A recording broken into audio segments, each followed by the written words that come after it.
जय शिवराय.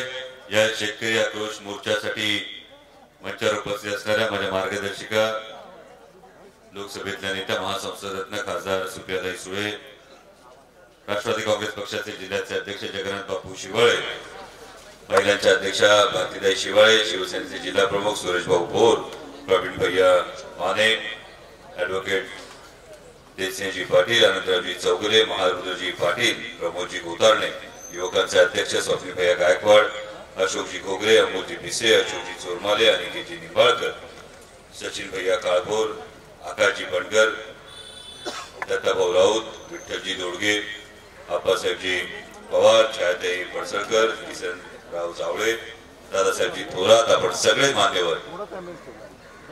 खरं तर हा शेतकरी आक्रोश मोर्चा विविध मागण्या घेऊन निघालाय आणि विशेषतः या परिसरामध्ये आल्यानंतर जे कांदा निर्यात बंदी उठवा, दुधाला रास्त भाव मिळू द्या, दिवसा 3 फेज लाईटचा पुरवठा झाला पाहिजे, शेतकऱ्यांची सरसकट कर्जमाफी झाली पाहिजे, या सगळ्या मागण्या घेऊन हा शेतकरी आक्रोश मोर्चा निघालेला असताना विविध ठिकाणी माता भगिनी याचं आत्मीयतेने स्वागत करतात, तरुण उत्साहाने स्वागत करत सांगतात की या सगळ्या मागण्यांसाठी, या आमच्या मनातल्या मागण्यात, या आमच्या जिव्हाळ्याच्या मागण्यात, आणि मी आपणा सर्वांचं मनापासून आभार मानतो की ज्या छत्रपती शिवाजी महाराजांची प्रतिमा आपण भेट दिली, या छत्रपती शिवाजी महाराजांची शिकवण होती शेतकऱ्यांच्या भाजीच्या देठाला सुद्धा हात लागू देऊ नका, आणि ही शिकवण समोर ठेवून आज जो एक विरोधाभास समोर दिसतोय, म्हणजे या भागामध्ये ऊस उत्पादक शेतकरी मोठ्या प्रमाणावर आहे, पेरूची लागवड मोठ्या प्रमाणावर होते, डाळिंबाची लागवड मोठ्या प्रमाणावर होते.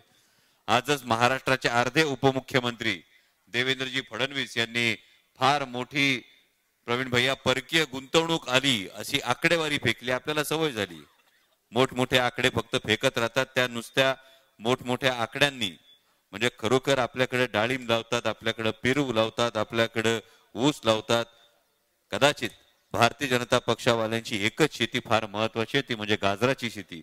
या पद्धतीने जे एवढे मोठमोठे आकडे ते फेकतायत, या मोठ्या आकड्यांमध्ये या परिसरामध्ये कुठला उद्योगधंदा आला, या परिसरामधल्या तरुणांसाठी काय नेमकं झालं, डाळिंबाच्या वरच्या प्रक्रिया उद्योगासाठी काही नेमकं घडलं का, पेरूवरच्या प्रक्रिया उद्योगासाठी काही घडलं का, हा प्रश्न नजीकच्या भविष्य काळात तुम्ही प्रत्येकानं डोळ्यात तेल घालून आजची आकडेवारी आणि त्यानंतर काय काय नेमके उद्योगधंदे आपल्यापर्यंत पोहोचले हे पाहणं फार गरजेचं आहे. मगाची पीक विम्याच्या संदर्भात कोणीतरी बोलत होतं, या पीक विमा योजनेच्या संदर्भात केवळ पीक विमा कंपन्यांचं उखळ पांढरं होतंय. या वर्षभरातला केवळ पीक विमा कंपन्यांचा निव्वळ नफा बघितला तर 600 कोटीपेक्षा जास्त नफा हा या पीक विमा कंपन्यांचा आहे. ऊस उत्पादक शेतकरी मोठ्या प्रमाणावर, आणि ऊस उत्पादक शेतकऱ्यांच्या बाबतीमध्ये मध्यंतरी इथेनॉलच्या बाबतीत घाईघाईने जो निर्णय घेतला गेला, या इथेनॉलच्या घाईघाईने घेतलेल्या निर्णयामध्ये आता सांगण्यात येतंय की हा निर्णय काही प्रमाणात मागे घेतला, हा निर्णय मागे घेतलेला पूर्णपणे नाही. यामध्ये गेल्या वर्षी ज्यांना परवानगी होती तेवढ्याच कारखान्यांना इथेनॉलसाठी ही पुन्हा परवानगी देण्यात आलेली आहे, आणि त्यामुळे पुढच्या काळामध्ये ऊसाच्या दरांवर याचा 100% विपरीत परिणाम होण्याचा धोका अनेक कृषी तज्ञ बोलून दाखवतात. डाळिंब असेल, पेरू असेल, सर्वसामान्य आता कांद्याचा हा जो प्रश्न ज्वलंत झालेला आहे, पण याच पद्धतीने शेतमालाच्या एकूण निर्यात धोरणाविषयी, म्हणजे इथं आपण डाळिंबाविषयीचं नेमकं निर्यात धोरण काय, एकूण शेतमालाविषयीचं निर्यात धोरण काय, विदर्भातला शेतकरी संत्र्याच्या निर्यात धोरणाविषयी फार मोठ्या प्रमाणावर आक्रोश करतो. म्हणजे बांगलादेशमध्ये फार मोठ्या प्रमाणावर ज्या संत्री निर्यात होत होती, बांगलादेशने निर्यात शुल्क लादल्यानंतर देशातला शेतकरी कोलमडून पडतो, आणि दुर्दैव हे आहे की या भ्रष्ट जुमला पार्टीला देशातल्या शेतकऱ्याशी काही देणं घेणं नाही. शेतकऱ्याच्या शेतमालाला हमीभाव मिळाला पाहिजे या मागणीविषयी देणं घेणं नाही. दूध उत्पादक शेतकरी फार मोठ्या प्रमाणावर प्रवीण भैया मंचावर बसलेले आहेत, पण या पद्धतीने आता महाराष्ट्र सरकारनं, एकीकडे महाराष्ट्र सरकार म्हणतं हे शेतकऱ्यांचं सरकार आहे असं माननीय मुख्यमंत्री वारंवार म्हणताना आपण ऐकतो आहोत, पण या शेतकऱ्यांसाठी दैनंदिन जे काही अर्थकारण आहे यामध्ये दुधाच्या जोडधंद्याचा फार मोठा भाग आहे. पण सरकारनं 5 रुपये अनुदान जाहीर केलं, हे जाहीर करत असताना हात मात्र आखडता घेतला. फक्त शासकीय दूध संस्थांना, सहकारी दूध संस्थांनाच जे दूध घालतात त्यांना अनुदान दिलं जाईल, पण खासगी दूध संस्थांना दूध घालणाऱ्या शेतकऱ्यांना अनुदान नाही. प्रवीण भैया, आकडेवारी चुकत असेल तर आपण दुरुस्त करा. किमान 75 ते 80% दूध, 80% दूध उत्पादक शेतकरी हा दूध खासगी दूध संस्थांना घालतो. याचा अर्थ या सरकारची नियत बघा, फक्त 20% फक्त 5 रुपये अनुदान देणार आणि 80% दूध उत्पादक शेतकऱ्यांना या अनुदानापासून जर वंचित ठेवणार असाल तर हे सरकार शेतकऱ्यांचं सरकार आहे कसं म्हणायचं?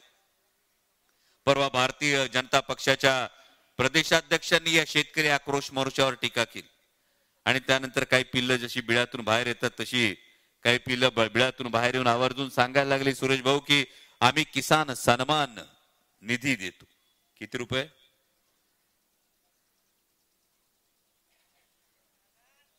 6,000. 2,000चा हप्ता येतो, वर्षाला 6,000 म्हणतात. दिवसाला 17 रुपये ही तुमची आमची किंमत करतात. पण हे 6,000 रुपये देताना सुद्धा कसे दिले जातात? आदरणीय शरदचंद्रजी पवार साहेबांच्या कृषी धोरणानंतर आमचा प्रगतिशील शेतकरी सर्वसाधारणपणे दादा शेताला खतं घालता. वर्षाला लाखभराची तर खतं सहज घालतो का नाही? वर्षाला जर लाखभराची खतं घालत असू तर या खतांवर 18% जीएसटी लावला जातो. लाखभराची खतं घालताना आधी तुमच्या खिशातून 18,000 काढून घेतात आणि नंतर 6,000 त्या 18,000तलेच परत देतात आणि म्हणतात आम्ही किसानचा सन्मान करतो. गेल्या 10 वर्षामध्ये शेतमालाचा उत्पादन खर्च किती वाढला आणि शेतमालाच्या भावामध्ये किती वाढ केली याचं आधी उत्तर द्यावं आणि नंतर या भ्रष्ट जुमला पार्टीच्या लोकांनी या शेतकरी आक्रोश मोर्चावर बोलावं.